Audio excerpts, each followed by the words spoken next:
Olha, pessoal, vamos colocar lentamente aí um projeto, então.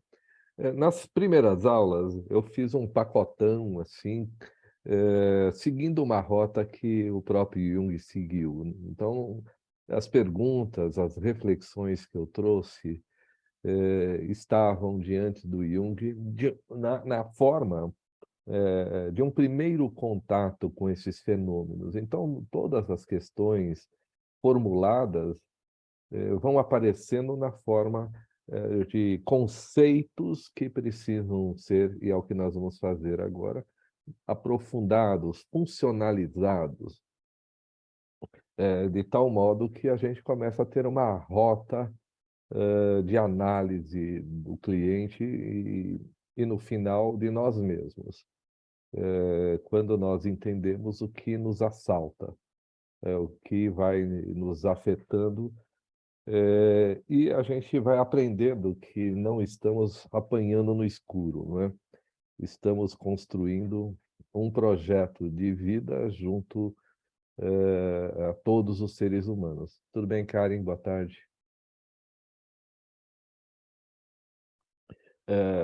Então, vou tentar, a partir de agora, organizar a bagunça mental, né?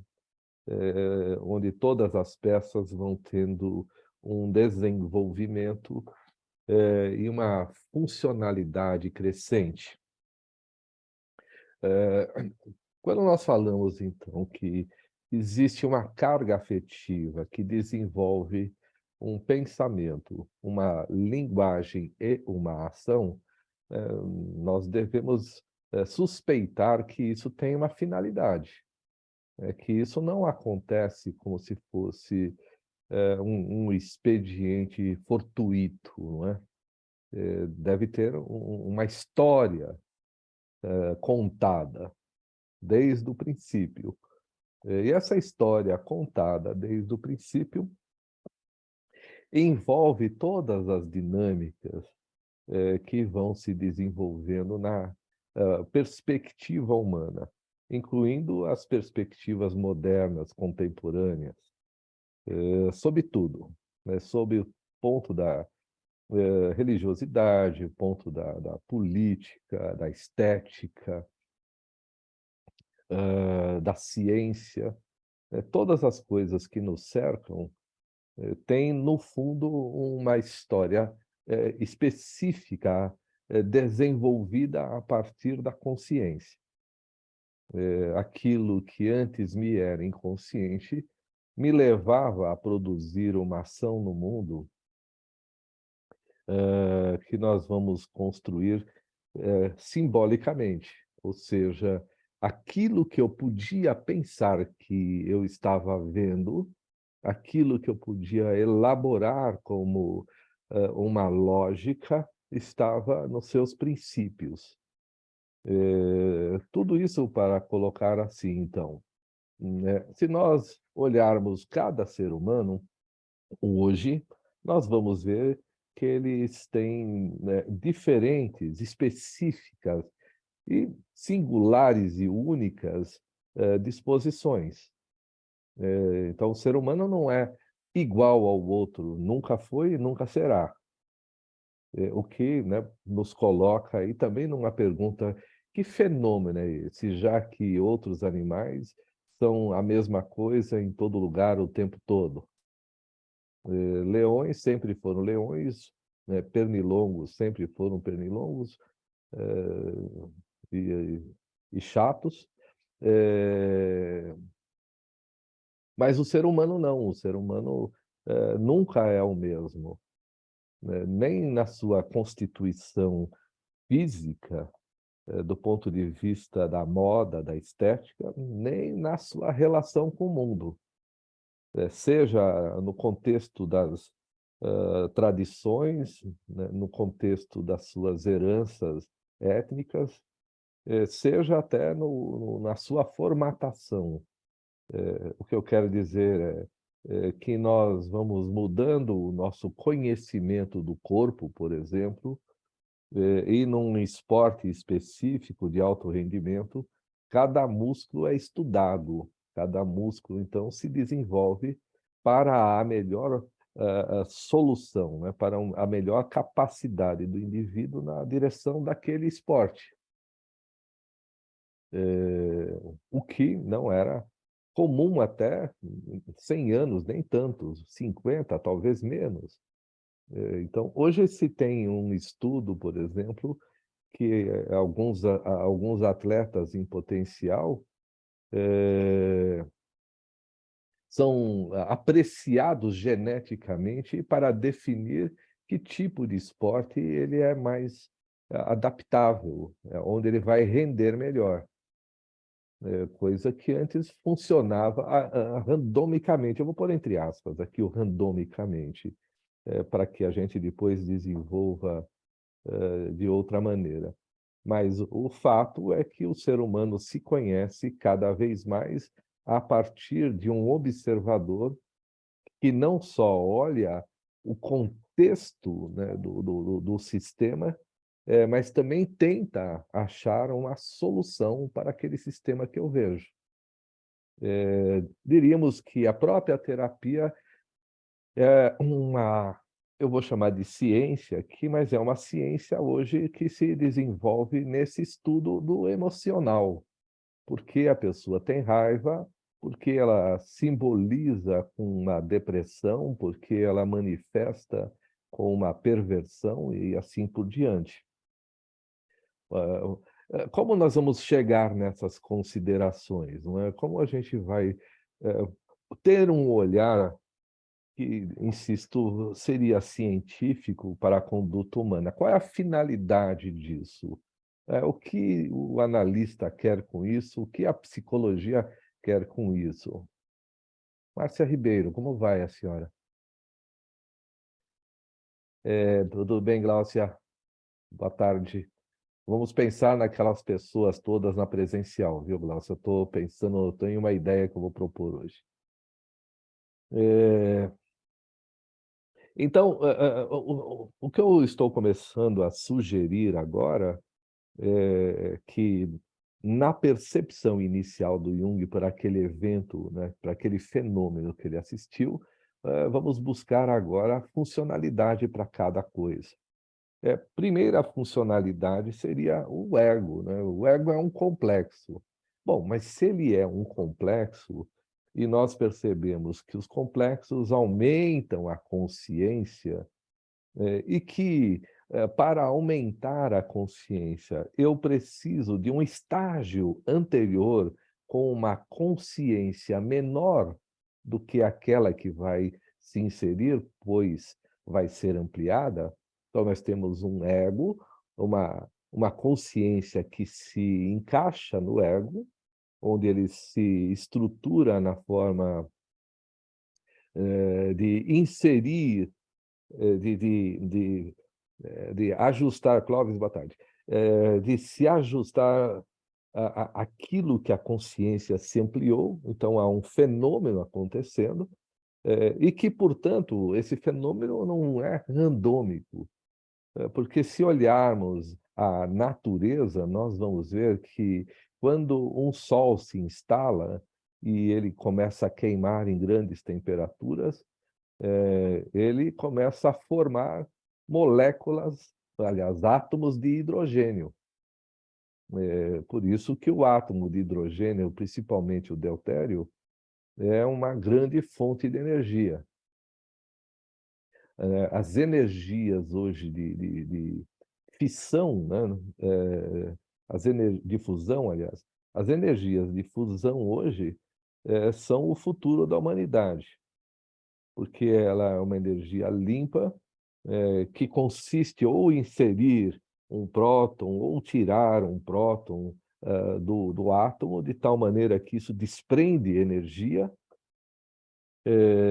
e a partir desse desprendimento de energia, o que não se tem ainda é um receptáculo para essa energia desprendida. Como estocar essa energia é um problema ainda, mas logo vai ser resolvido, porque não ela é muito grande e você precisa ter um lugar para estocar. Por exemplo, nossa eletricidade da casa ela é estocada dentro dos cabos mesmo. Os elétrons estão ali na forma de potencialmente capazes de transmitir energia elétrica, ou seja, de excitar outros átomos ou moléculas hoje das lâmpadas de LED, antes das lâmpadas incandescentes, né? Você, para fazer com que aparecesse a luz, você excitava o fiozinho de cobre e ele então emitia luz na forma de elétrons passando alegremente, né? Vão passando e vão emitindo luz e a gente consegue enxergar por reflexão, melhor, por refração, a realidade à nossa volta. Da mesma maneira que faz o sol lá em cima, né? Vocês estão me vendo porque a luz do sol bate em mim e é refletida na direção de vocês, ou da câmera, principalmente, e depois transformada em informação e assim, blá, blá, blá.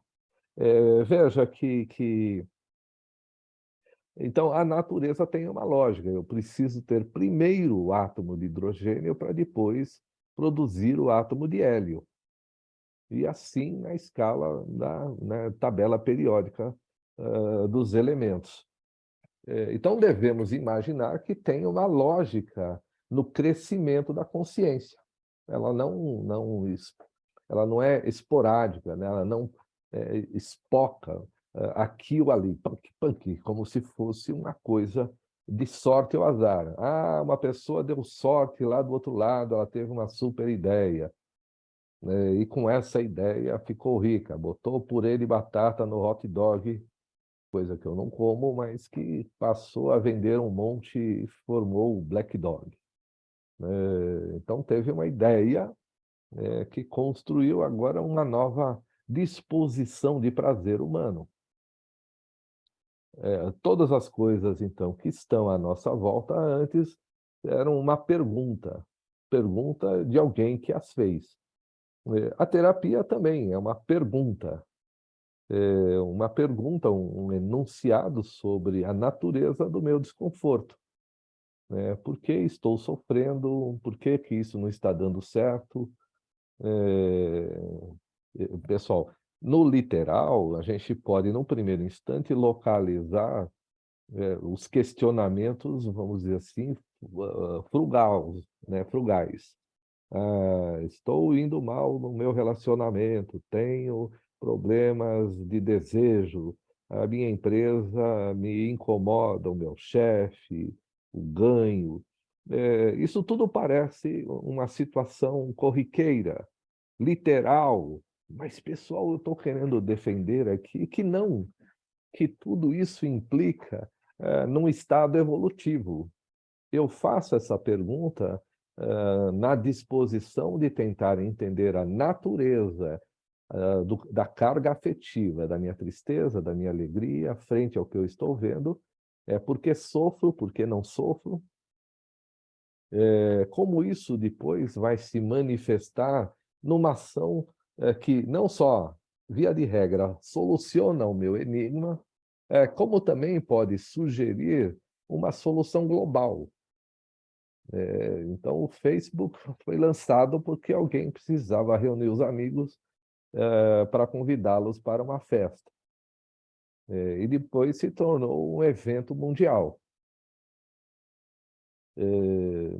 De todas as formas, cada elemento que nos cerca foi, então, um processo de angústia de um indivíduo, desde um bonequinho que está aqui na minha frente, que é a imagem do Jung, que me deram de presente, até essa caneta, até esse óculos, tudo antes foi uma pergunta: como eu vou fazer isso? Para que serve isso? Isso para dar um início a um sem fim de perguntas que escutamos todos os dias. Bom, então, organizando as informações que até então foram apresentadas, nós temos um ego que, por sua vez, se instala inconscientemente na disposição humana. Veja, pessoal, ego não é uma coisa palpável, não é uma coisa encontrável, né? Você não encontra. Onde está o ego? Né? Não vai encontrar. Tampouco é uma propriedade, o meu ego. Também não é uma propriedade. É uma ferramenta. É como se fosse um programa, como se fosse o Windows do seu computador. Você precisa o Windows, ou o Java, ou o DOS. É um programa. É, Se você pede, escreve na tecla, eu queria passar um filme no meu computador, e se eu não tiver esse programa, não vai acontecer, porque eu passo, né, por esse processador, e que é o ego, e ele diz, você quer então descobrir a fórmula do não sei o quê? Quero. Não, não dá. Você não sabe fazer isso. Eu quero resolver o problema da minha agenda. O ego vai dizer, não dá. Não tem programa para resolver isso. Então, você tem que inserir um programa novo, que é a consciência. Depois que amplia-se a consciência, você fala, caramba! Por isso que quem já fez terapia em grupo aqui vai perceber que é fácil você resolver o problema do outro. Você olha para o outro e diz, cai fora desse emprego, pô. E ele não vai cair fora, nem com o pedido do amigo. Deixa de ser babaca, sai dessa relação, tá vendo que o cara é um babaca, ou a menina tem outros interesses, só você não tá vendo.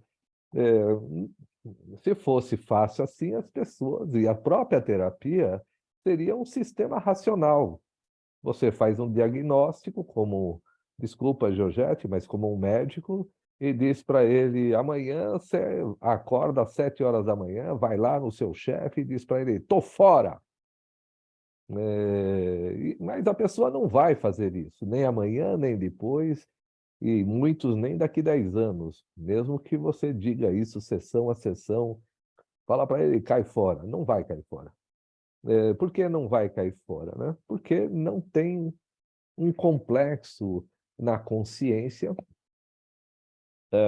ampliada o suficiente para ele entender, claro, agora entendi, eu preciso cair fora disso.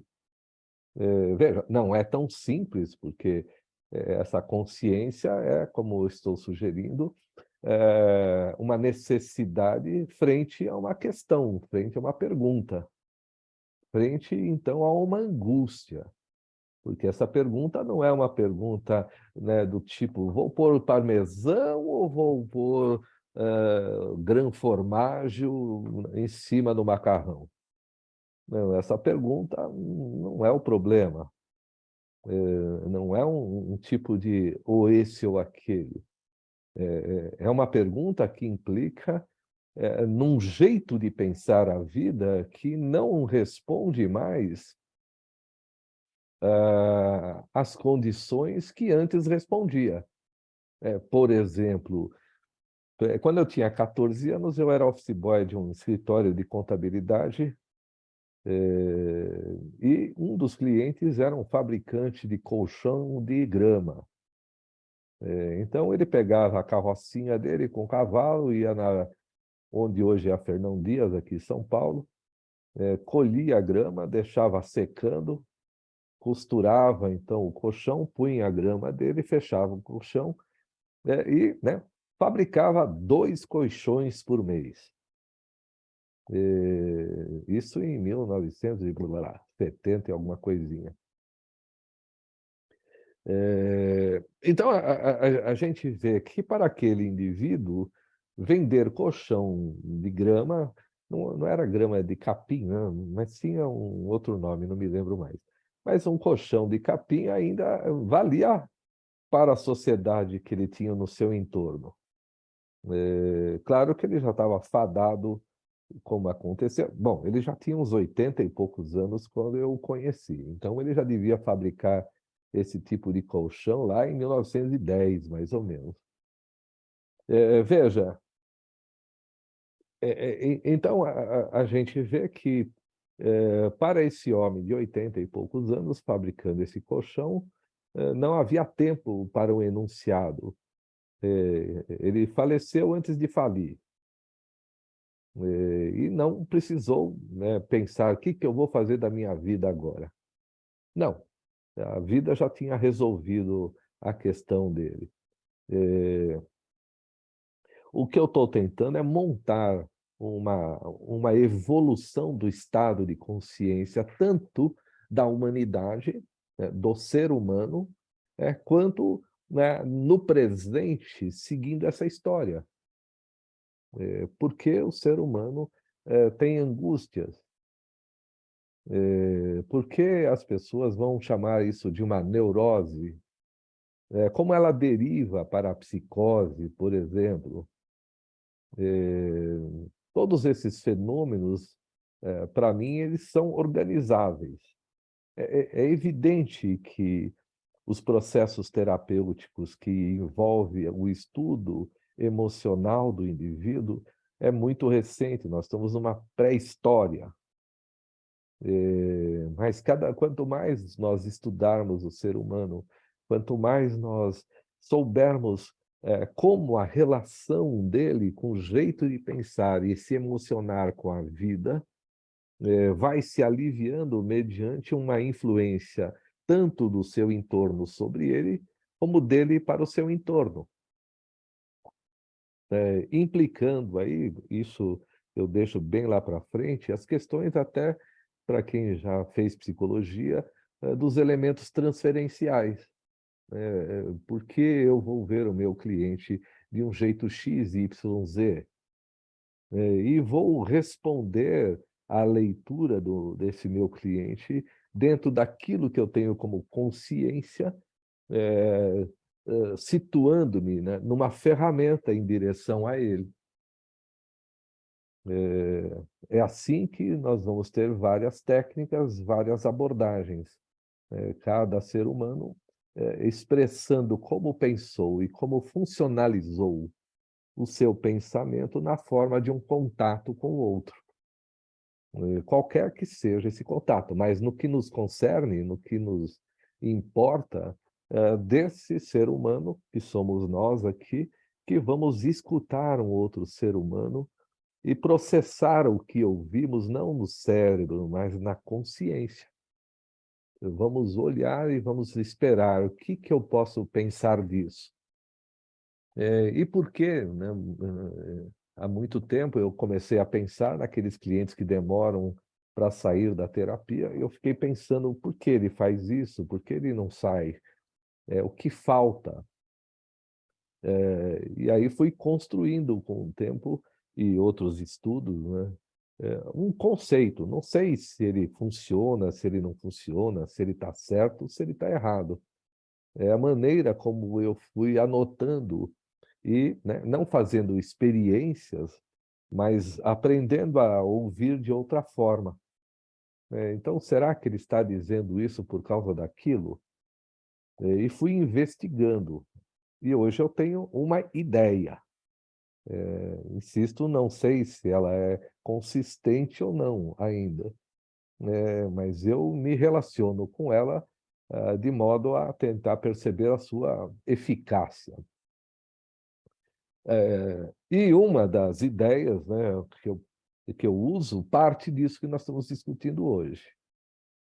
Em algum momento, a consciência se instala, e se instala de modo tal que, esse complexo, que chamamos complexo do ego,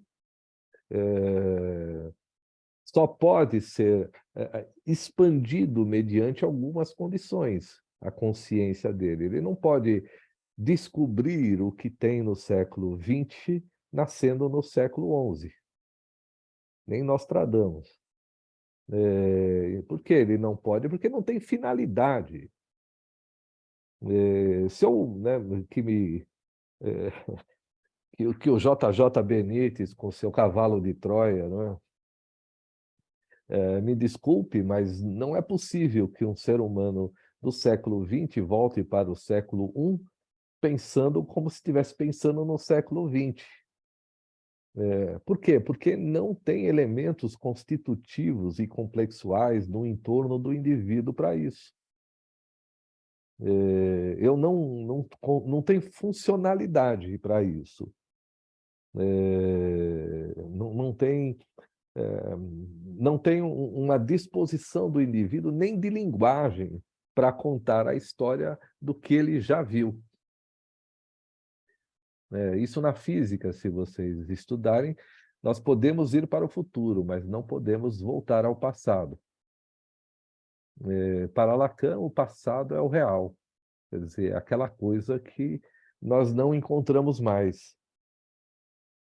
Porque não tem mais efeito imaginário, não tem efeito simbólico, né? Eu vou olhar para aquilo e aquilo não vai ter nenhuma funcionalidade. É como dar um telefone para discar para uma criança de 10 anos. Ele vai dizer, já tem isso em vídeo, né? Você sabe usar esse aparelho? E a criança olha e fala, não sei, o que é isso aqui? Isso aí é um telefone. Nossa, né? Mas não dá para ver a pessoa, como é que é um telefone? Entende? Não serve mais para o adolescente, para o jovem hoje, um telefone de descagem. É perda de tempo. Ele precisa, claro, de um celular com touch, e daqui a pouco nem com touch, né? Daqui a pouco ele conversa com o celular que já liga, né? O filho de uma cliente de 3 anos já sai correndo e diz, Alexia, põe no desenho. De 3 aninhos, senta no sofá e ele está lá. E daqui a pouco ele vai dizer, o que que é isso aí? É controle remoto. Para que isso aí? Para ligar a televisão. Mas e a Alexia? Não é só pedir para ela, Alexia, liga a televisão?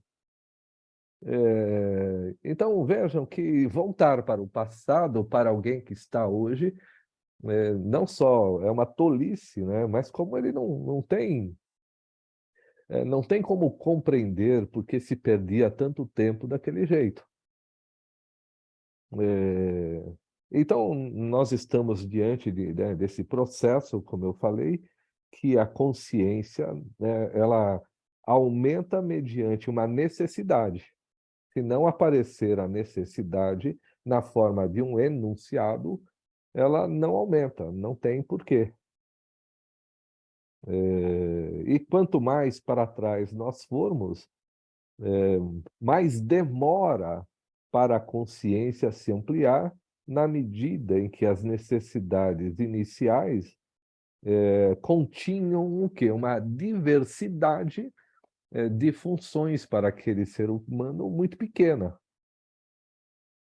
Eu não precisava de uma consciência que ampliaria o meu contato com uma ferramenta que eu nem precisava usar ainda. É só ver que, por exemplo, a Era do Bronze antecipa a Era do Ferro. Porque, né, as espadas feitas de bronze serviram para um determinado fim. Ou seja, era uma batalha que cortava as pessoas, mas que em alguns ossos ela quebrava. Até que alguém começou a inventar a espada de ferro. E aí não tinha osso que aguentava a porrada da espada de ferro. E no embate com a espada de bronze, a espada de ferro matava o coitado que tinha a espada de bronze. E aí, aqueles derrotados da espada de bronze falaram, e agora, o que que a gente faz? Porque esses caras têm espada de ferro. Possivelmente eles inventavam algum tipo de flecha, lança mais longa, né, para evitar que eu fosse morto. Entendo que há um princípio, né, há um princípio de percepção da realidade que absorve conscientemente essa realidade. O mesmo acontece com a criança. Então, a criança nasce e é apresentada para a realidade. Olha, é assim o mundo. tanto mais eficaz, porque sempre é eficaz, essa apresentação de mundo para a criança, tanto mais vai ser a leitura e a imersão dessa criança no seu mundo.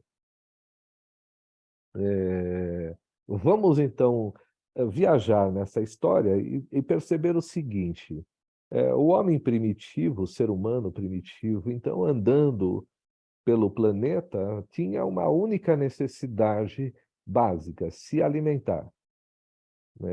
Se esconder, se defender, também era importante, mas se alimentar era vital. Se eu não comer, morro.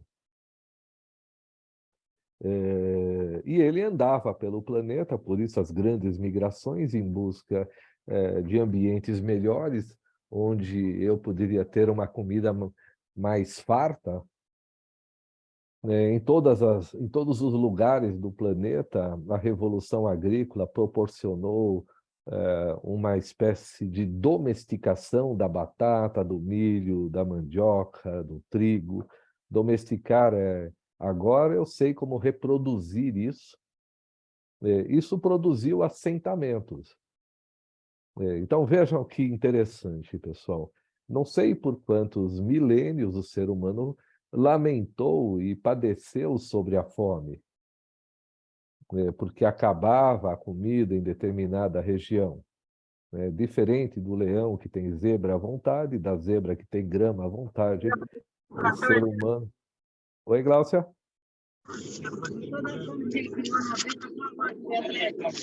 Eu só pensei que estava fazendo uma pergunta, mas está aberto o microfone só.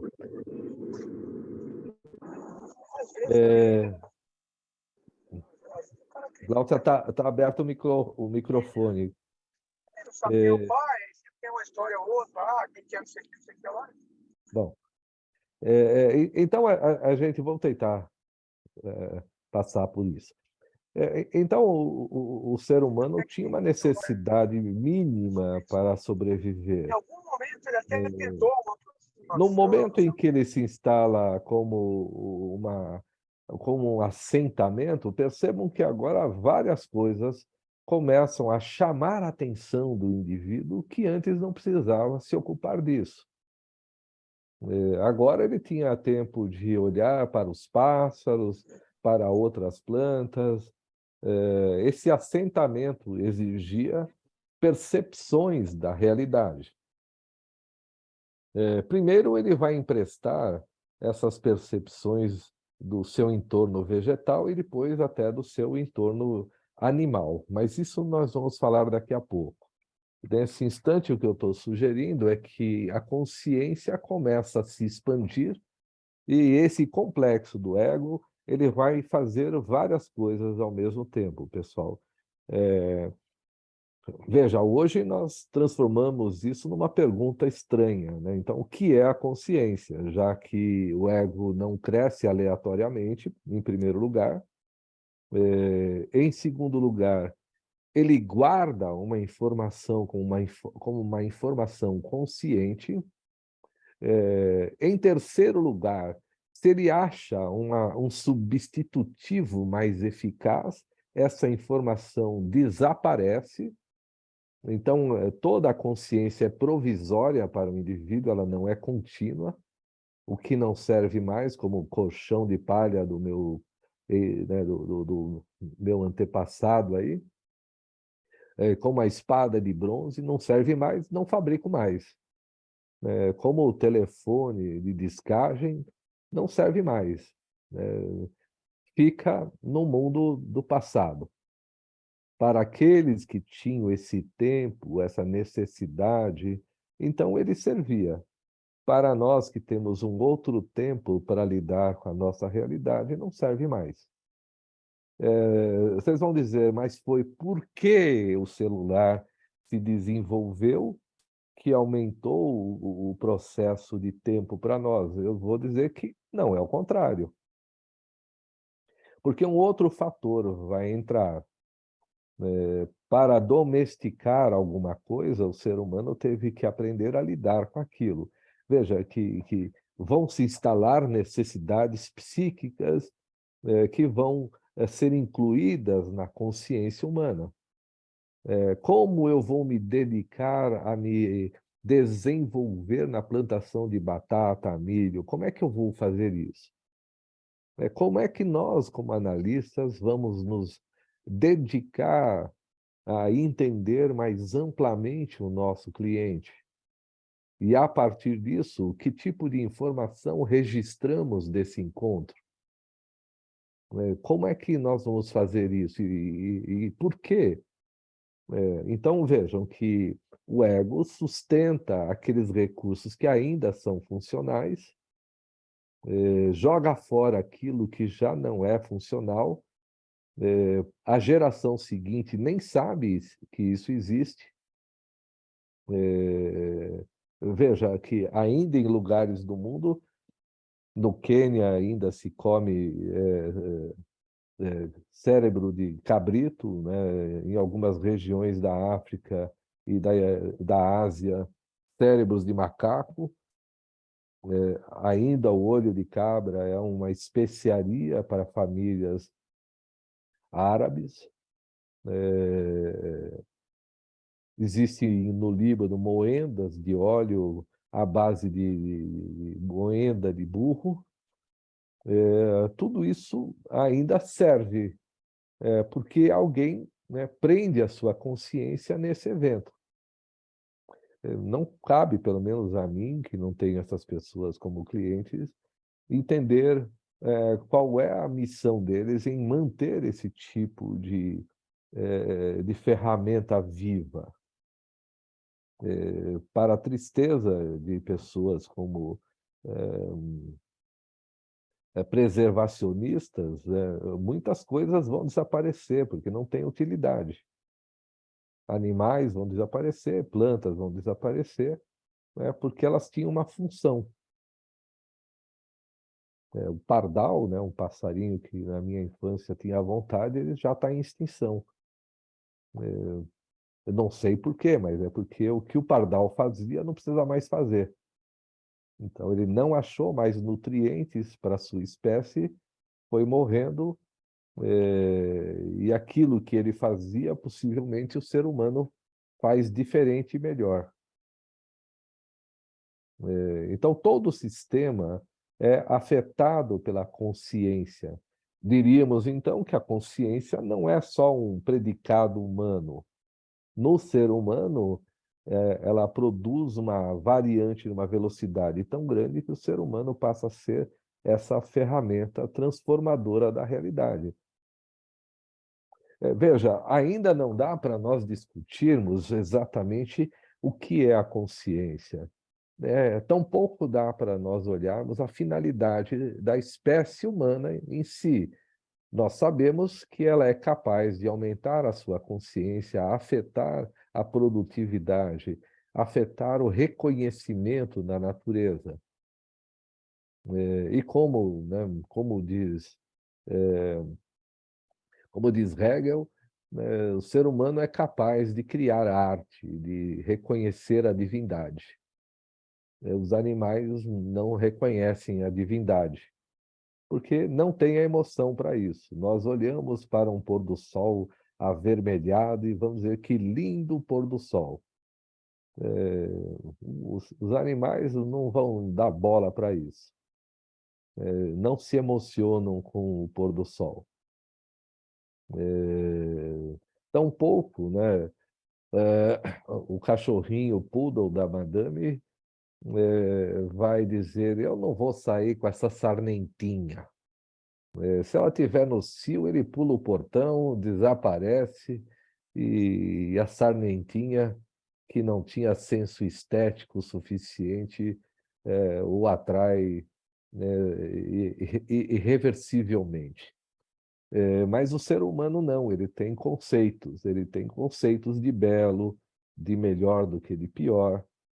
E isso tudo coloca, então, a consciência do indivíduo como única, né? Não tem duas pessoas com a mesma consciência no planeta. Nem antes, nem depois, nem agora. Porque cada consciência é cercada por um conjunto de objetos que tem finalidade complexual, como eu disse, e que tem uma troca embutida. E que, né, por ser, então, cargas de afeto, nos apresentam angústias próprias. Por que aquela pessoa, esse chefe, faz isso comigo?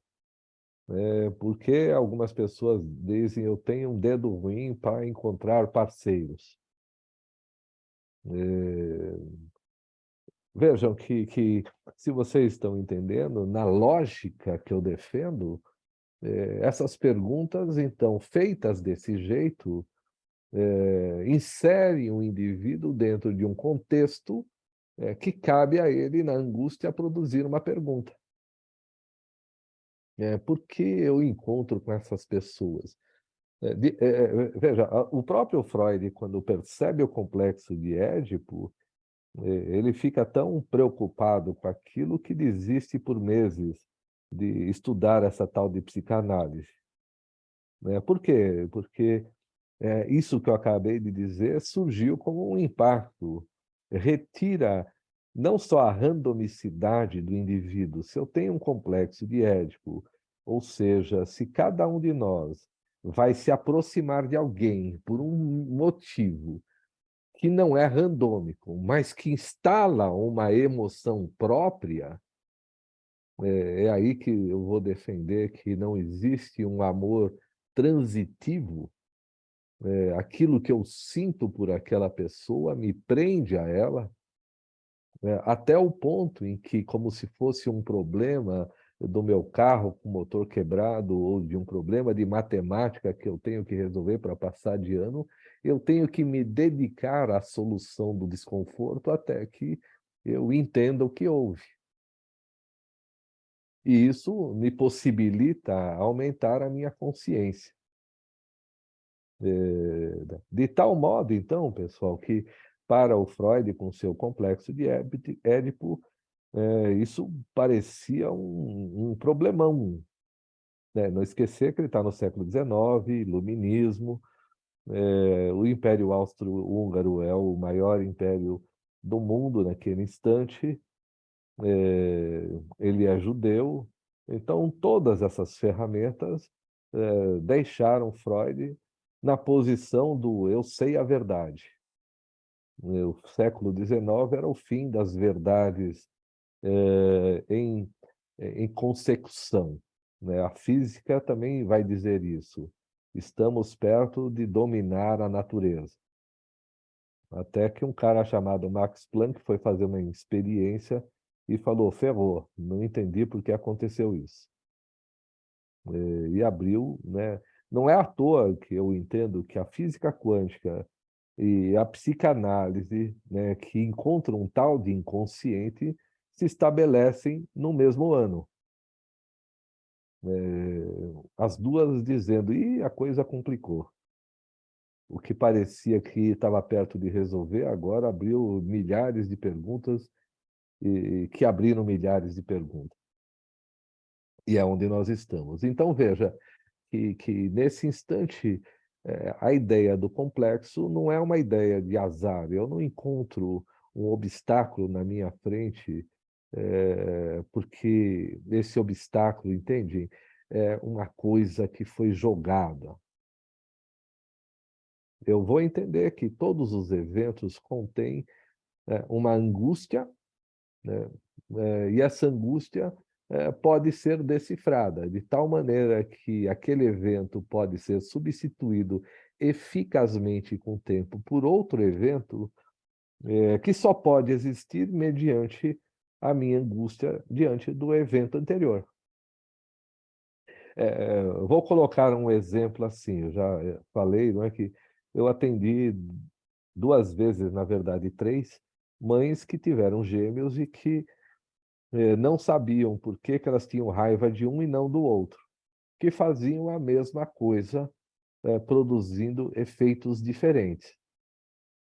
E eu disse a ela, o seu filho que você não gosta, ele não domina a ação que ele produz.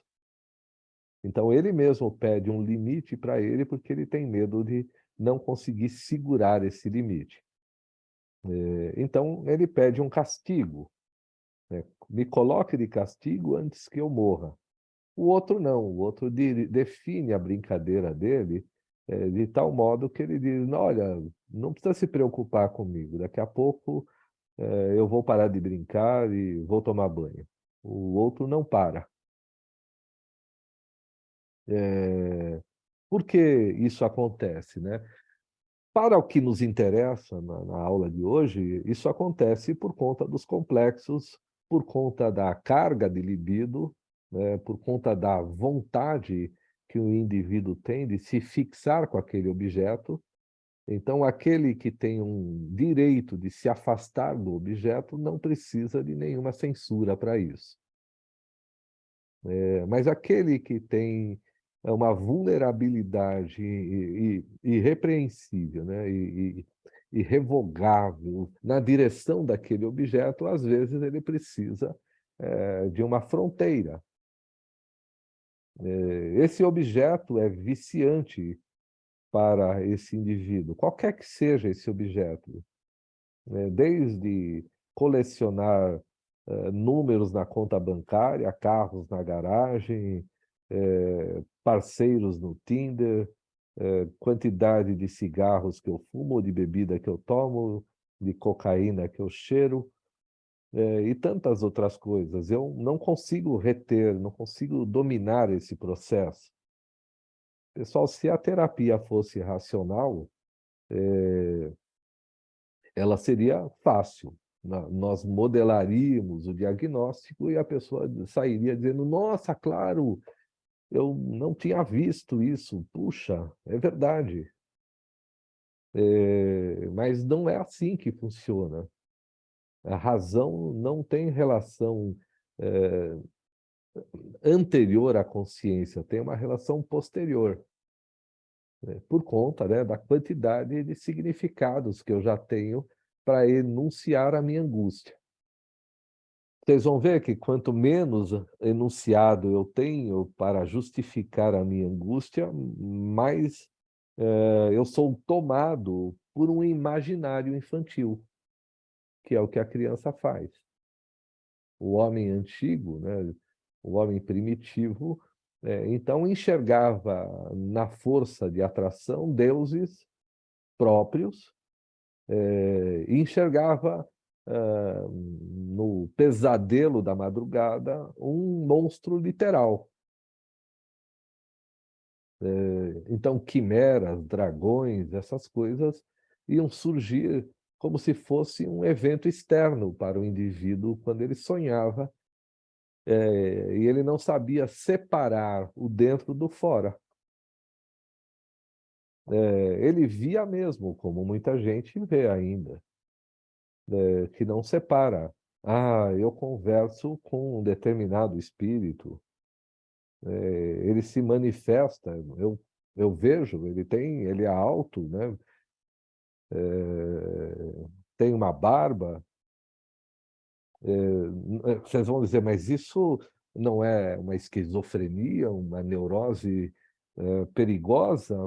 Não, se essa imagem se instala de maneira adequada para o indivíduo, pode ser infantil do ponto de vista do contato de uma informação. Eu preciso dessa informação no externo como um equivalente daquilo que eu não consigo escutar no interno. Então, esse fenômeno nós também vamos abordar, né? Porque o que nós vamos chamar de projeção. Tudo na nossa aula de hoje, tudo que eu estou defendendo é o movimento complexual, o movimento da consciência em torno do ego, quais são as disposições desse movimento, da provisoriedade da consciência, das tensões próprias, do esgotamento de uma experiência para se inserir uma experiência nova, mais eficaz que a anterior. Sendo mais eficaz, vamos pegar, por exemplo, se vocês ainda assistirem, isso existe, a plantação de mandioca em tribos do Brasil inteiro, que ainda subsistem da mandioca, é uma coisa cansativa. Primeiro, só as mulheres fazem isso. Então, acorda-se cedo, né, vão lá na plantação e arranca a mandioca e corta com facão, carrega nas costas com cesto, se dirigem para a aldeia, descasca a mandioca, raspa a mandioca, cozinha a mandioca. É um trabalhão que leva horas, dias, possivelmente. Então, nós temos aí uma obrigação sem nenhum discernimento de basta, de dizer, eu cansei disso. Enquanto não houver alguém que diga, eu cansei disso, eles vão fazendo isso para sempre. Geração é geração. A ideia de que há uma preservação da cultura mais primitiva, sem nenhum tipo de analogia discriminatória, só no nível da consciência, pessoal. É porque o ser humano se estabelece sob determinados elementos pictóricos, né, imaginários, como se esses elementos fossem uma expressão de autoridade, e são.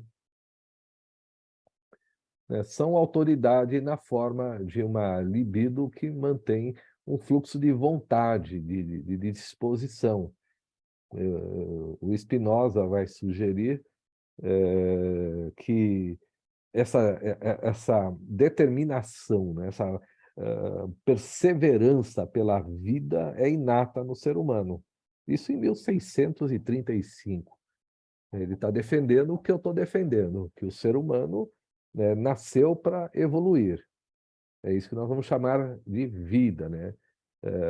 A pulsão de morte é a pulsão em que eu não consigo viver, eu fico preso num impulso de manter a vida sem graça, de acordo com Spinoza. Então, ele vai dizer que se eu manter a minha vida sem graça, eu vou ficar triste. E por quê? Porque, enquanto triste, eu estou em estado de servidão. Olha, é perfeita essa definição do Spinoza.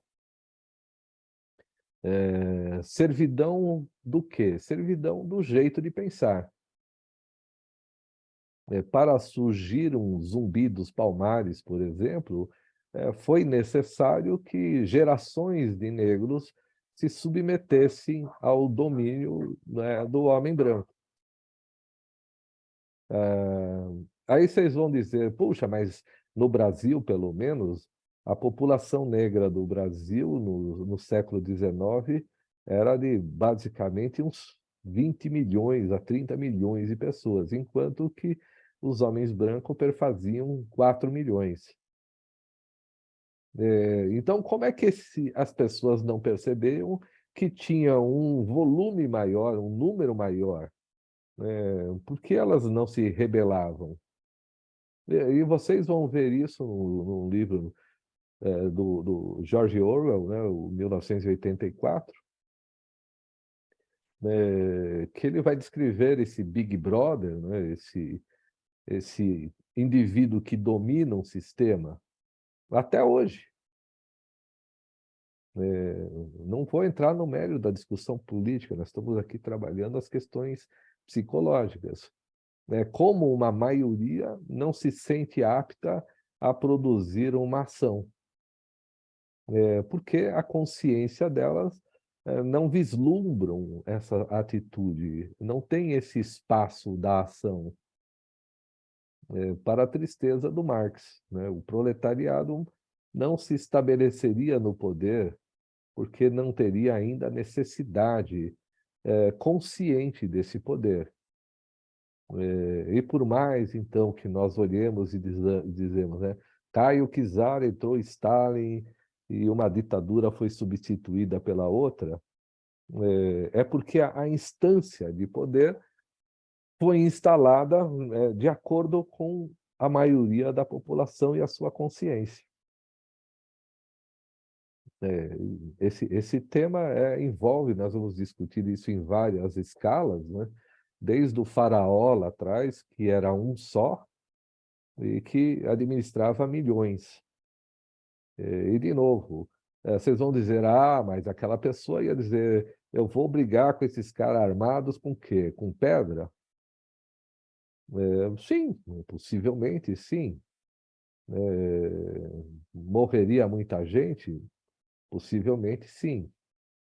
No levante de Sobibor, por exemplo, na, na, na, na, na, tinham 450 presos ainda, eles se revoltaram contra os germânicos, contra os nazistas, e sobraram 150 vivos, 300 morreram. Mas 150, né, escaparam. E 450, então, se rebelaram e fugiram do campo. Mataram os oficiais.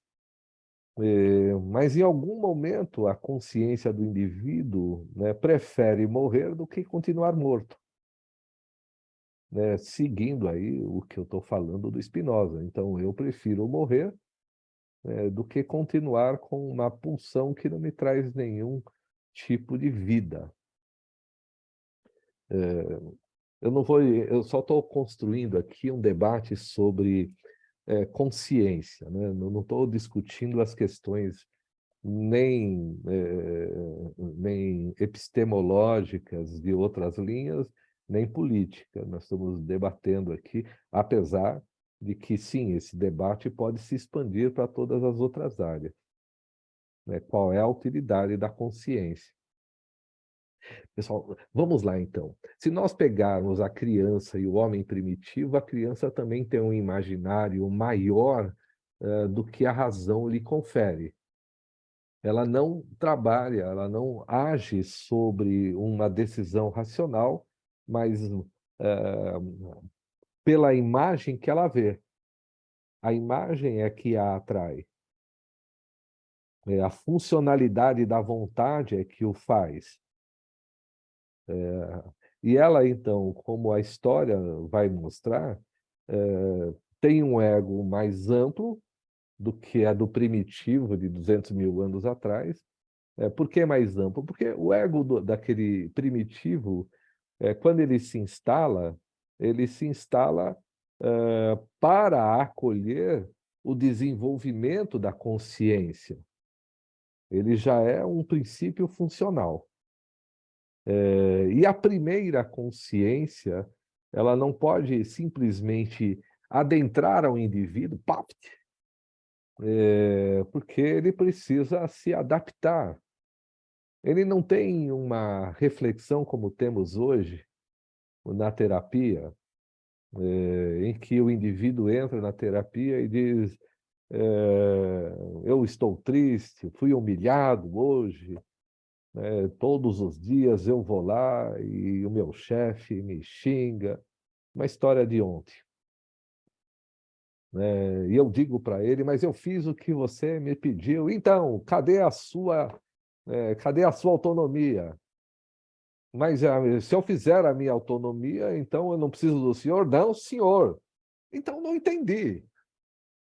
Você me pede autonomia e eu digo, então não preciso do senhor. Ele diz, não, você tem que me obedecer. Cadê a autonomia? Não tô... Aí você me deixa maluco.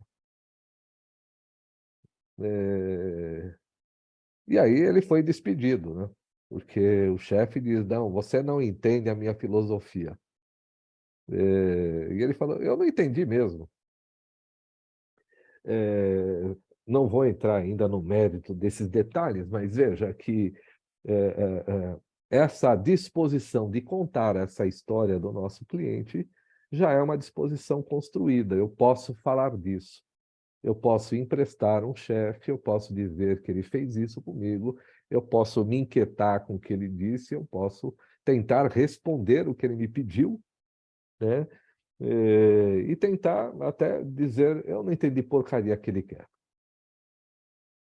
Mas o homem antigo não tinha todo esse expediente, nem racional, nem linguagem para contar essa história. E ele, então, vai inventar a sua imersão dentro de um imaginário. imaginário que vai incluir deuses, monstros, seres alados, seres do inferno, todas com conotações afetivas, com carga afetiva, a ponto de morrer de terror por conta de uma fantasia. Então, vocês sabem que fantasia mata.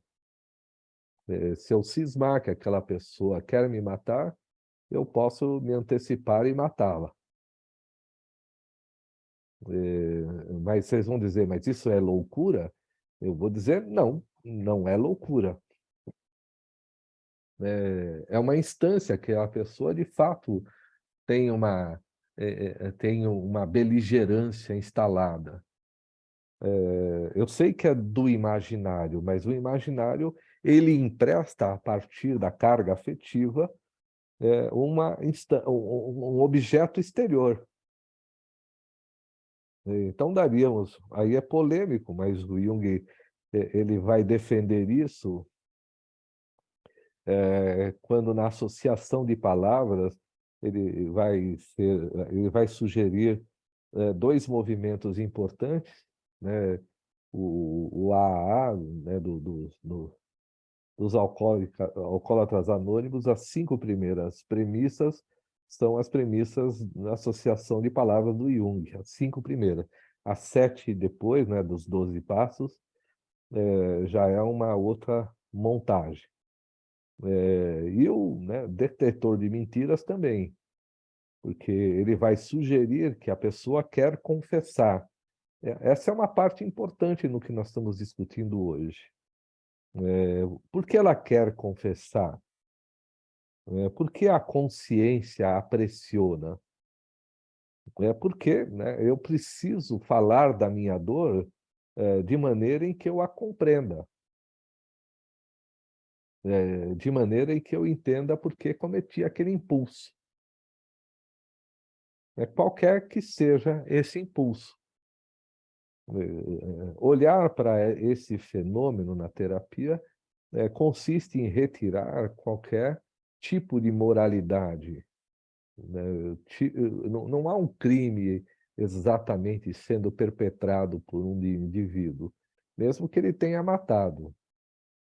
Ele o faz, né, porque há um desenho imaginário dele e ele produz uma informação simbólica disso. Como os fetiches sexuais, como as disposições de gostos por filmes. Tudo isso tem um teor simbólico, não tem um teor que pode ser crivado, que pode ser condenável ou julgado. Eu vou usar um exemplo bem interessante. Pessoal, se eu repetir exemplos aqui, me acionem, porque eu fico dando um monte de aulas aqui, palestras ali, e eu já me esqueço onde é que eu dei esse exemplo ou aquele. Mas, numa história real, uma moça me liga, namorada de um dos meus clientes, e ela me diz assim, puxa, ele acabou comigo. Eu falei, bom, eu não tive sessão com ele ainda, o que houve? E ela me conta a história. Eu confessei a ele que durante os 6 primeiros meses de namoro eu tinha 2 namorados ao mesmo tempo. E como ela tinha 30 e poucos anos, isso significa que ela transava com os 2 ao mesmo tempo. E ela contou a ele, né, que usou adjetivos de bonita até o final da lista para baixo. Então ela se sentiu humilhada e ela disse assim, eu sei que eu errei. E aí eu falo, não, mas se você errou, aí não tem perdão, meu anjo. Porque se você aceita o crime, aí você não dá chances para ele mudar a opinião dele. O que ele fez foi especular. Ele sente uma dor no que você fez, instala você como a pecadora, aí você diz, me perdoe que eu errei, aí não tem mais o que fazer, você está condenada. Ele não vai mais te aceitar. Então volta para lá e diz para ele que você é adulta, que quem não teve 2 amores ao mesmo tempo, um monte de gente teve. Você tem 30 e poucos anos, é dona da sua vida. Que história é essa? No final da história, eles são casados até hoje, têm uma filha muito bonitinha. Mas veja que, entende, se ela entra numa ideia de culpa, se ela se julga, aí não tem mais. Se o próprio indivíduo é inimigo dele mesmo, joga contra o time, não tem o que fazer. Eu discuto isso com todos os meus clientes. Se você se adere, se você se junta ao seu detrator, aí não vai funcionar. Incluindo, né, qualquer tipo de incômodo que vem do outro para nós. Você é sem graça, né? Você é egoísta.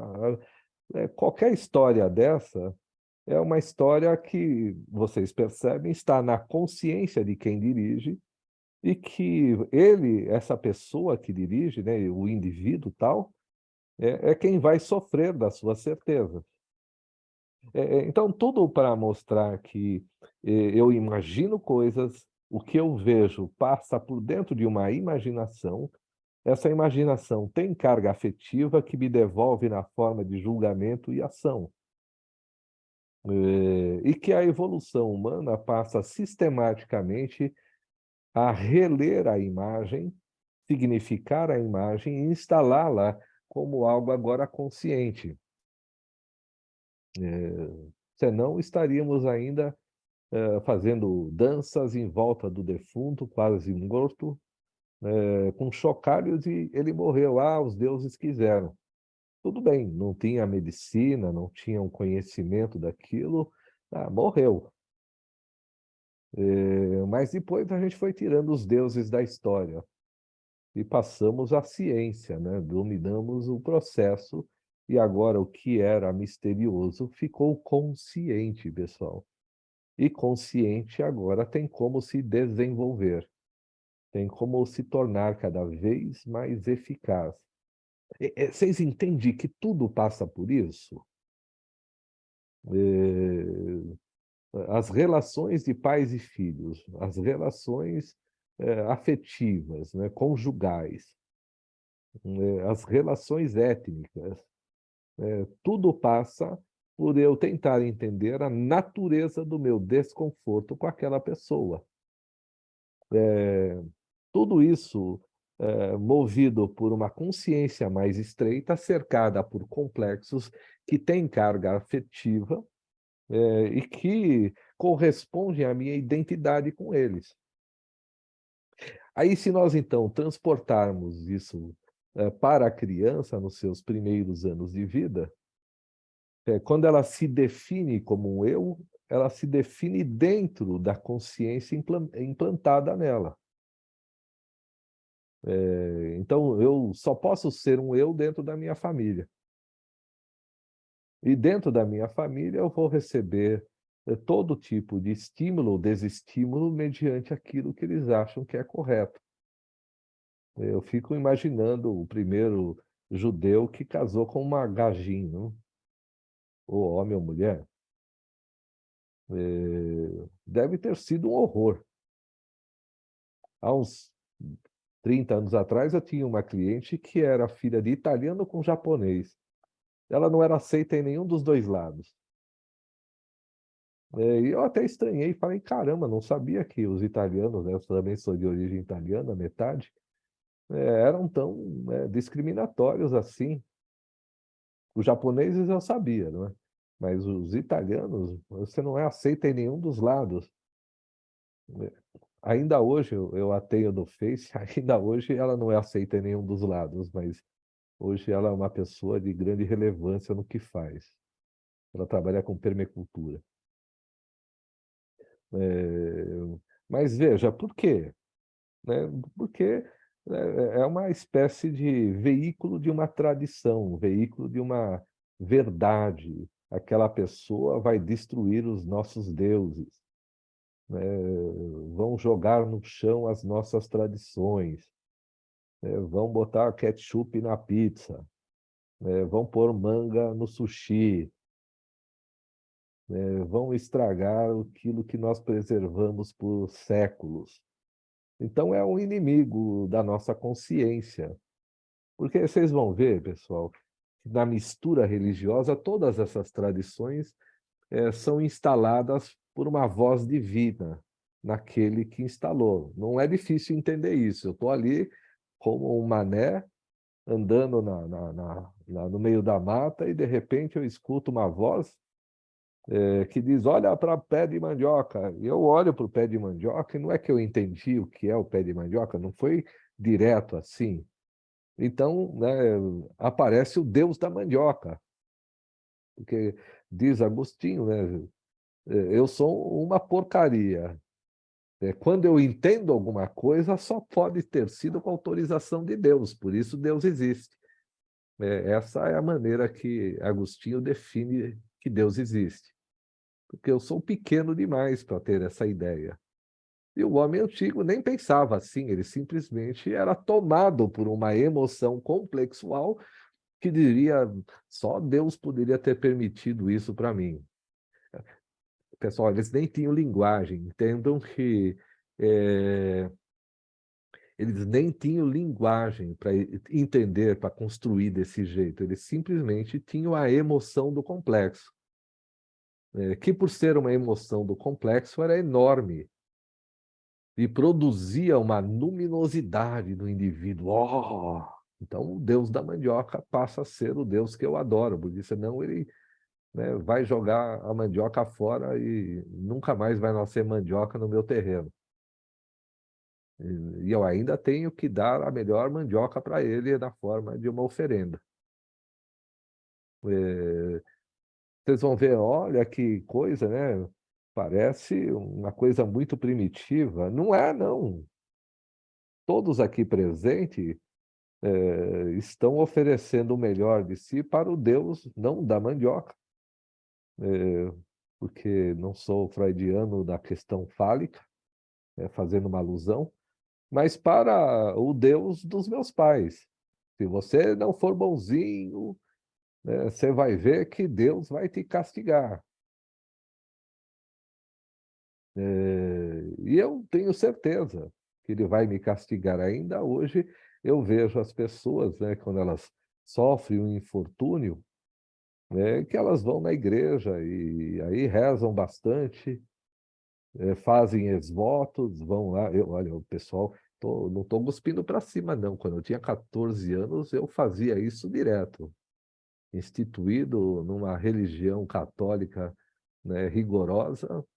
Eu só briguei com Deus porque eu já tinha dado tanto, né, eu tinha cumprido tanta promessa que ele estava em dívida comigo, que ele não me atendia e eu pagava. Aí eu falei: Deus, qual é a sua?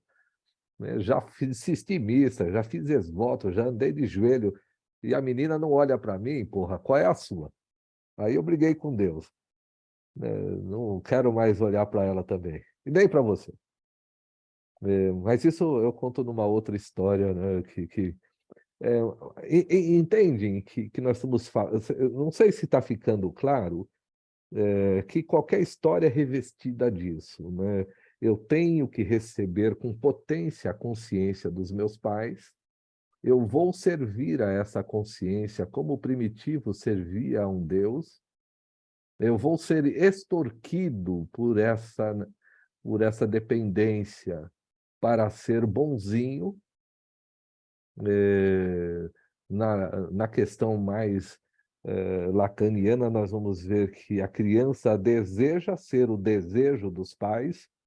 Se eu for o que os meus pais querem que eu seja, eu vou ser feliz, porque eu não vou ser rejeitado. Minha mãe não vai negar o seio que me dá alimento. Tanto mais quanto é maior essa extorsão, eu vou ser castrado,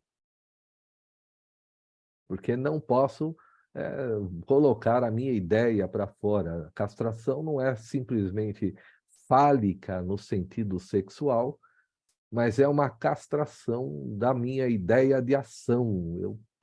Eu perco conatos, eu perco o poder de ação, eu não fico feliz. E aí o meu desafio é desmontar aquilo que me castra. Porque, entendam, pessoal, não sei se vai ficando claro, que essa castração ela é muito mais o impedimento do novo, de uma nova consciência, que, por sua vez, muda o status dos valores. Não adiantava o filho do velhinho dizer: pai, não dá, você está fazendo colchão de capim, quem vai comprar isso, pai? Fecha isso, mora lá em casa, a gente, né, pita um pouquinho de cachimbo. E ele vai dizer: mas você quer que eu morra? E ele está certo, né? Porque ele só sabe fazer aquilo. A estrutura complexual dele, que gira em torno do ego, só permite aquilo. Se você me tirar daquilo que me deixa vivo, eu morro. E morre mesmo, né? Porque acabou o leitmotiv, né? Acabou o impulso de vida do indivíduo. Ele cumpriu com seu papel, aumentou a consciência e morreu no nível que podia.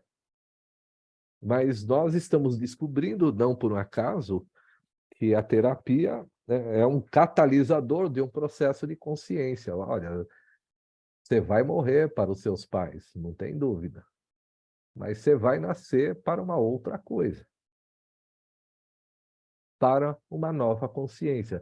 Vocês estão entendendo que a velocidade com que a consciência aumentou, ela instala a própria terapia, o processo terapêutico, aí de todas as terapias, como um processo de contato com o indivíduo, com a sua psicodinâmica. Eu vou defender isso sistematicamente. É com a sua psicodinâmica. Você vai se mexer diferente se ampliar a sua consciência, vai ser mais eficaz. E eficaz não é perfeccionismo, né? Não é, não se trata disso. Eficaz é você vai fazer uma coisa que antes levava mais tempo para você fazer. Pessoal, eu descobri que dá para moer carne com processador. Agora eu posso fazer porpeta em casa no blend que eu quero. Eu fiquei feliz. Eu nem sabia que isso era possível. Aí o cara me falou: não, você não precisa comprar carne moída. É só você fazer em casa, ficou. E se deixar, vira pasta, né? Vira um patê. Então é só fazer. Blup, blup, blup. Entende? Que eu fiquei feliz, não vou perder tempo para ir no açougue, fazer carne, pedir blended para ele, põe 30%, 20%. Não! Entende o que é eficácia, pessoal? É quando você aprende uma coisa que vai evitar que você perca tempo. Bom, aí vocês vão dizer, é só um pouco de perspicácia que vocês vão ver, né, que sem perder tempo, você se dedica a alguma outra coisa de um jeito como, pessoal? De um jeito mais profundo. Então, também é a meta da terapia, como nós vamos ver, que o ser humano encontre algo que ele aprofunde. Porque, veja, com tantas atividades que ele tem na superfície, né, pagar a conta, ir no banco, ficar na fila.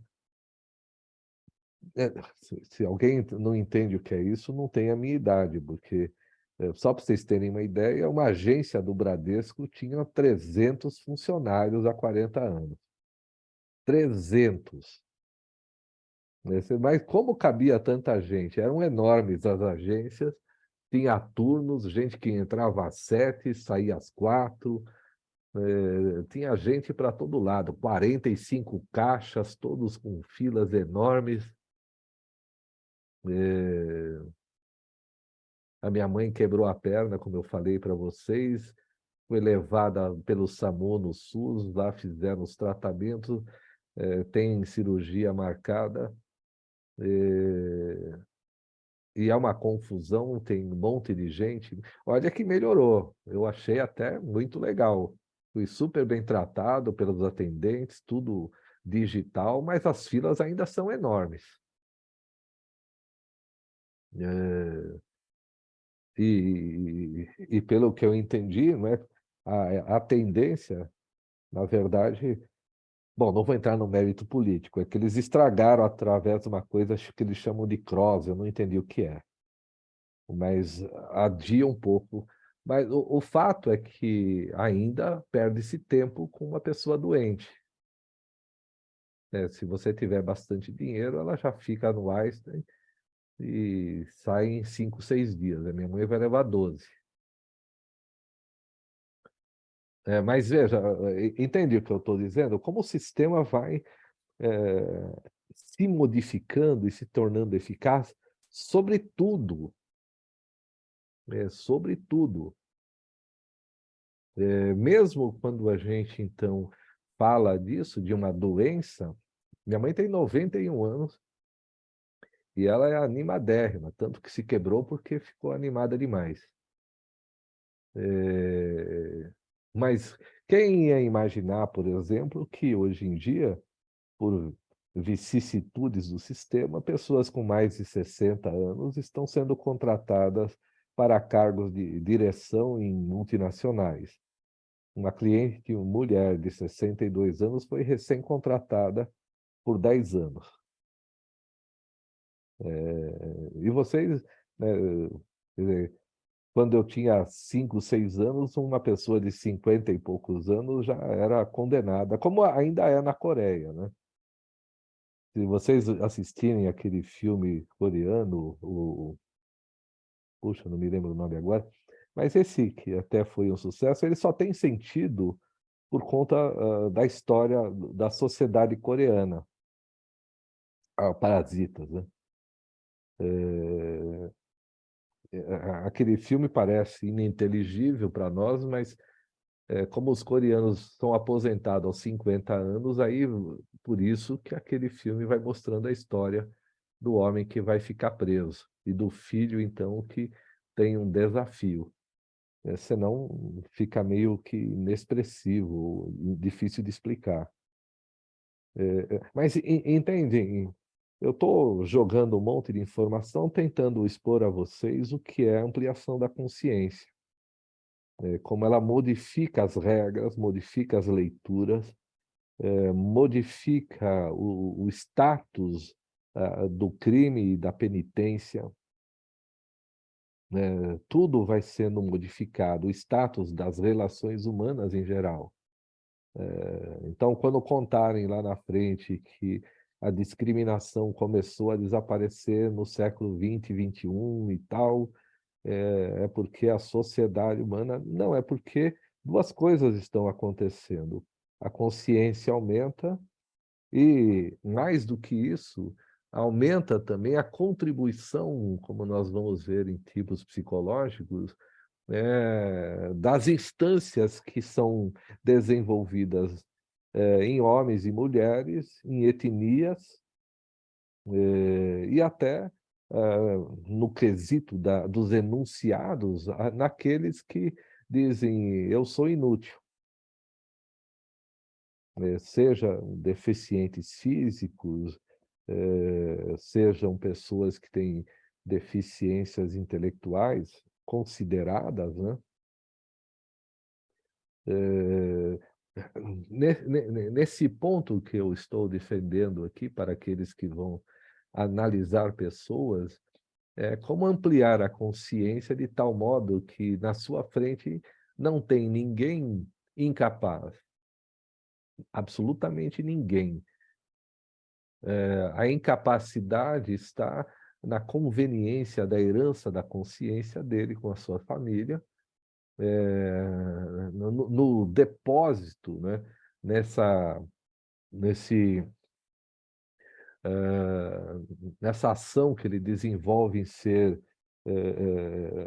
fiel depositário desses valores, e aí vocês vão ver que outras emoções como culpa, vergonha, pecado, medo, vão se instalar na transição do rompimento, e não é porque eu vou tentar defender que não existe medo que engessa, que para o ser humano em si.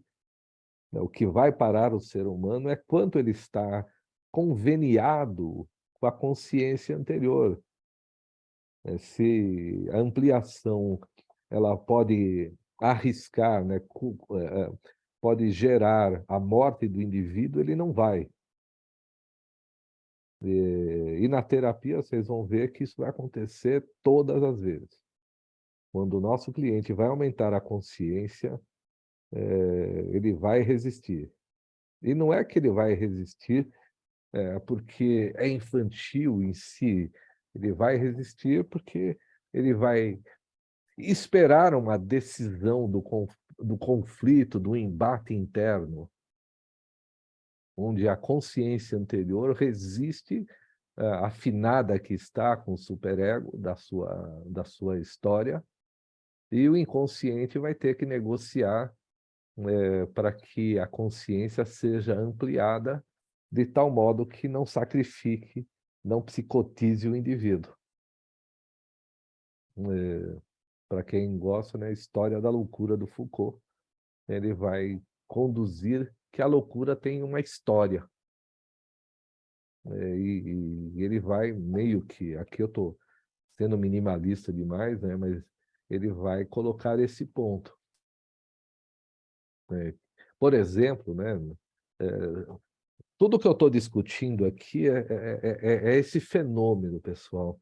Eu estou tentando, nas duas primeiras aulas, é o meu estilo, né? O Mike não está aí hoje, mas o Thiago depois informa para ele, que o meu estilo vão ter aulas que eu falo um monte de coisas e ninguém entende nada, porque a ideia é que durante 15 dias aquilo fique como se fosse um latejar na cabeça, tum, tum, tum.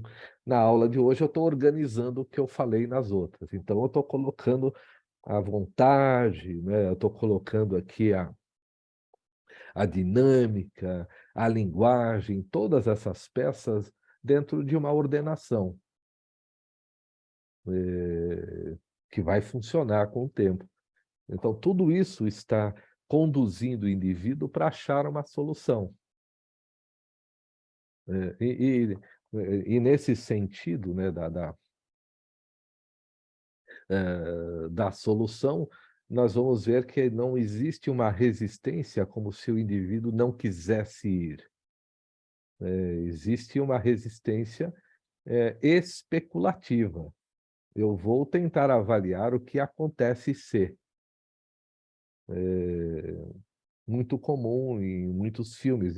Eu jogo o indivíduo aos leões e vejo o que vai acontecer com ele. Essa instância especulativa, ela é projetiva, né? Eu empresto uma situação. Não é tentativa e erro, como vocês vão ver. É muito mais um espaço de perceber como é que eu vou ocupando o meu lugar dentro de um sistema, do que exatamente produzir uma ação eficaz em si. A ideia da terapia não é nem produzir alguém que vai mudar o mundo, apesar de poder, nem ao contrário, de tornar alguém que é só um parceiro, como uma tartaruga, né? Que para ter uma tartaruga adulta, você precisa pelo menos de 100.000 tartarugas pequenininhas. 99.999 não vão chegar na vida adulta.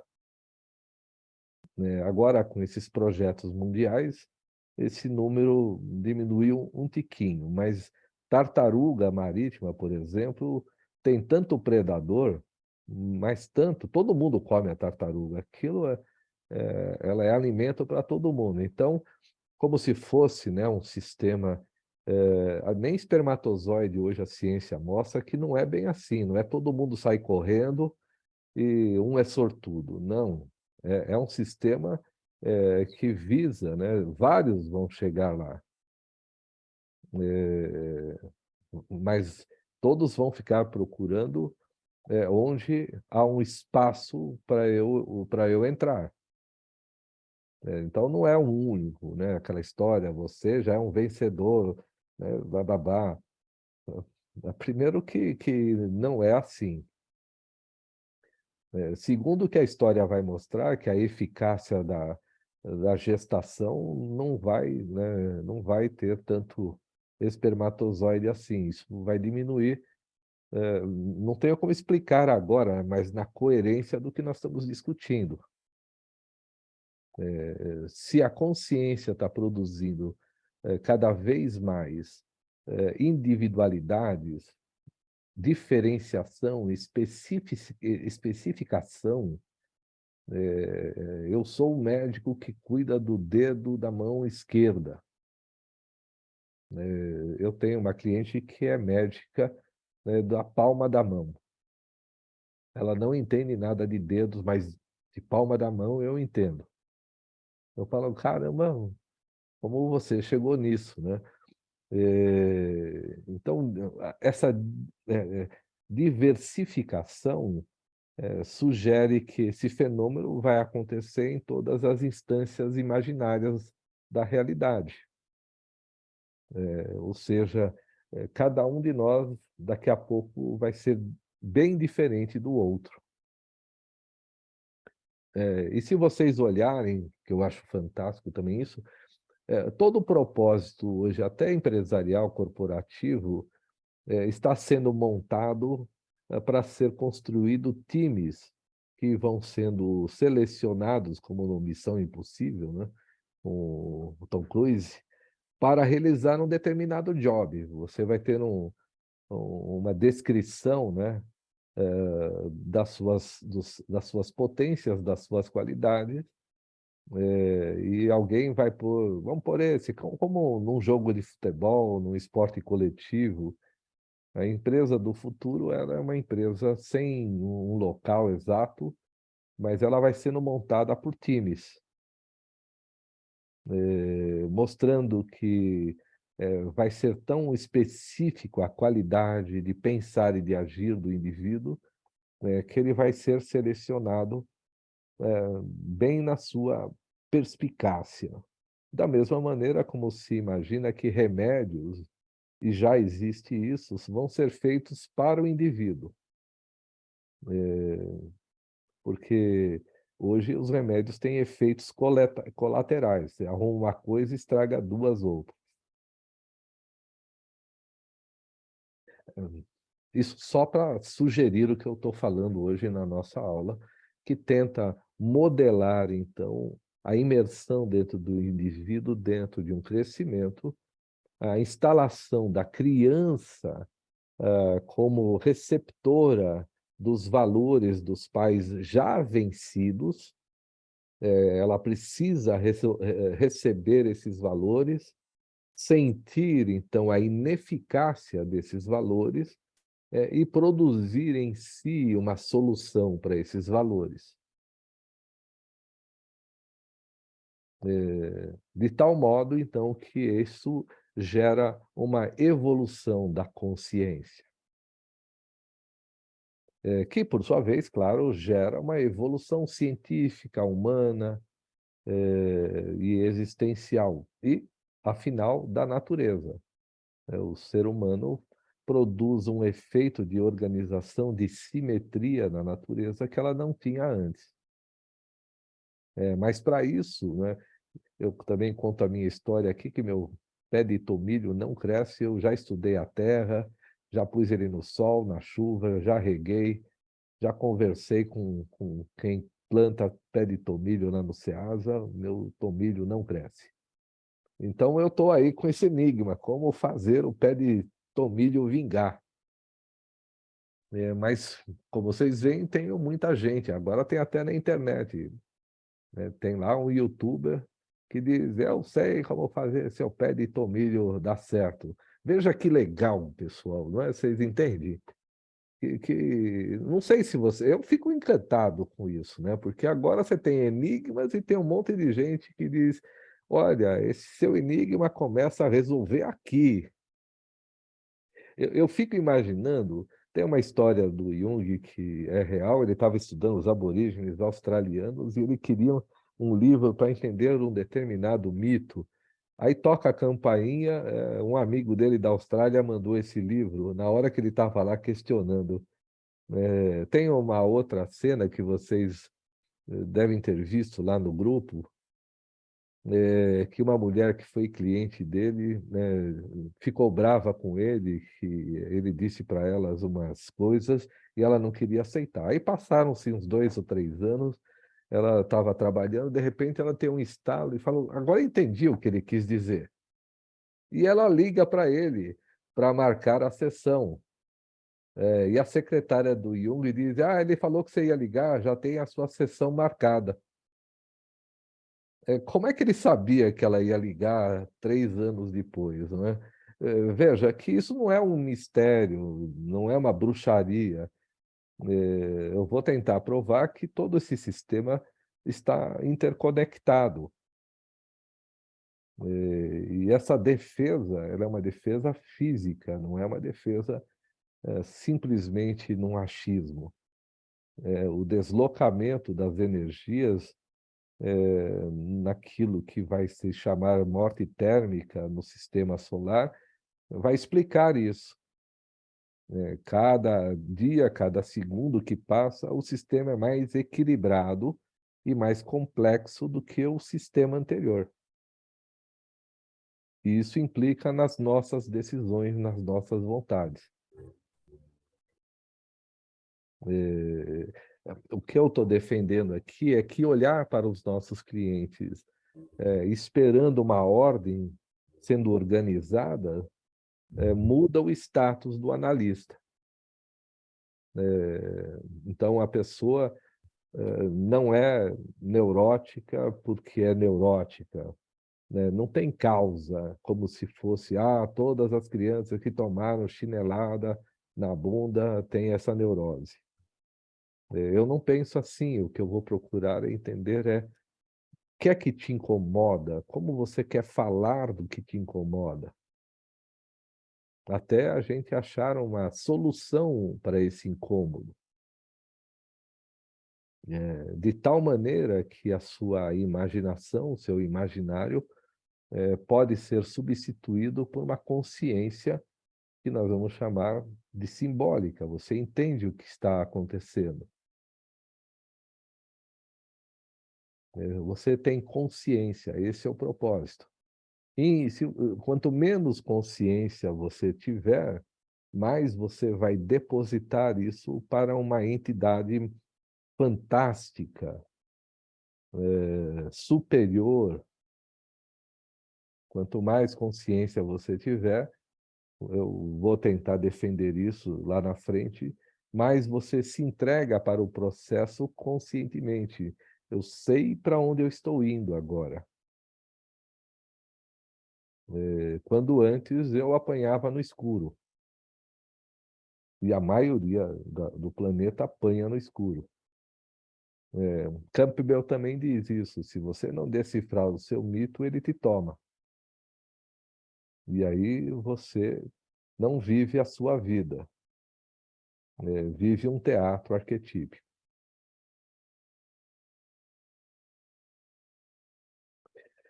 Bom,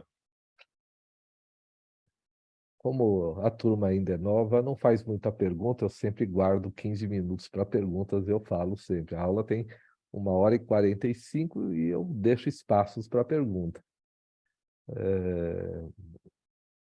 Vocês vão ver que lá na frente a aula vai diminuindo a parte da aula e vai tendo mais perguntas.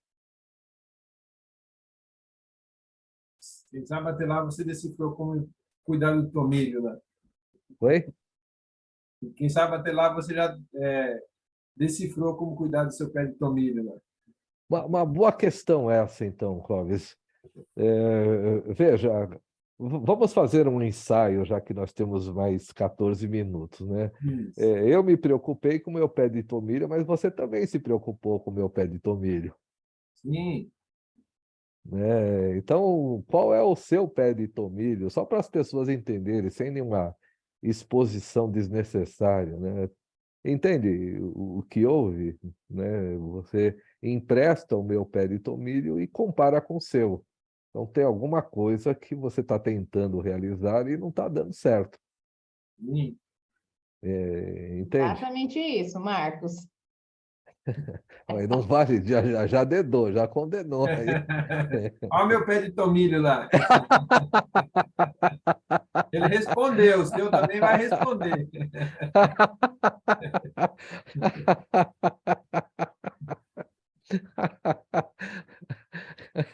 É só perguntar para o pé de tomilho, às vezes nem precisa perguntar, é só ficar bem ali atento que ele vai te falar o que ele precisa. Como o Marcos aí fala, né? Ou me decifre ou te devoro. Não é mesmo, Márcia? Foi boa essa. Foi divertido e ilustrativo, pessoal. Bom, muito bem, pessoal.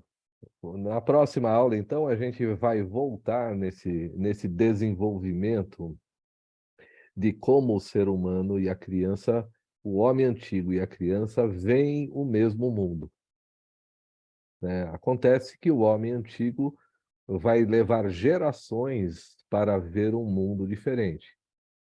Então, a criança vai passar em 6 meses por dentro do que o homem primitivo levou possivelmente 10.000 anos para passar. E é por isso que uma criança de 10 anos hoje é capaz de dirigir o Império Romano, né? Porque a consciência se ampliou de tal maneira, né, dos pais para com a criança. Eu transmito para a criança uma consciência tão maior do que há 2.000 anos atrás, né, que ela é capaz de decidir melhor que Júlio César o que fazer. E aí nós vamos trazer esses elementos. Eu vou usar o Neumann no livro A Criança, né? Eu vi lá, o Fernando passou para vocês. No livro A Criança, o Neumann tem um capítulo inteiro formatado nisso. E ele defende a ideia de que é necessário que você tenha alguns conceitos nominados para que a gente possa produzir um método. Então, na próxima aula, eu vou trazer esses conceitos que o Neumann instala e que vão ser elucidativos do processo do crescimento da consciência. Tá bem, pessoal? Maravilha, obrigado. Obrigado, pessoal. Bom, Obrigada, espero Marcos. a timidez cesse e a gente possa aprofundar os conceitos. Sim, Marcos. Vai dar tudo certo. A Gláucia saiu? Ah, tá bom. Então, eu estou pensando em fazer uma aula presencial. Não sei se na próxima, para aqueles, vai ser conjunta, presencial e no Zoom. Não sei se dá na próxima, mas eu estou tentando fazer uma. Eu vi os comentários e vou tentar montar uma com aqueles que puderem ir numa aula meia a meia, né? Sim. Tá bom? Eu aviso, se vai ser a próxima, acho que fica muito em cima, né? Dia 22, então vamos tentar fazê-la em agosto, Tá bom. tá bom? Eu dou o endereço, a gente marca isso e tem o congraçamento que a Gláucia quer fazer. Estarei lá. Eu também. Boa Beijo, tarde a todos, beijo a Tchau, tchau. todos. Tchau, Rega a tchau. planta aí, rega o tomilho, Clóvis, rega o tomilho. Não deixa ele seco que... A vida não pode ficar sem tempero. Não, olha aí, eu acho que foi uma declaração de amor essa, hein, Márcia? Também acho, hein? Ó, final de semana tem. Que bonitinho. Tchau. Bora lá.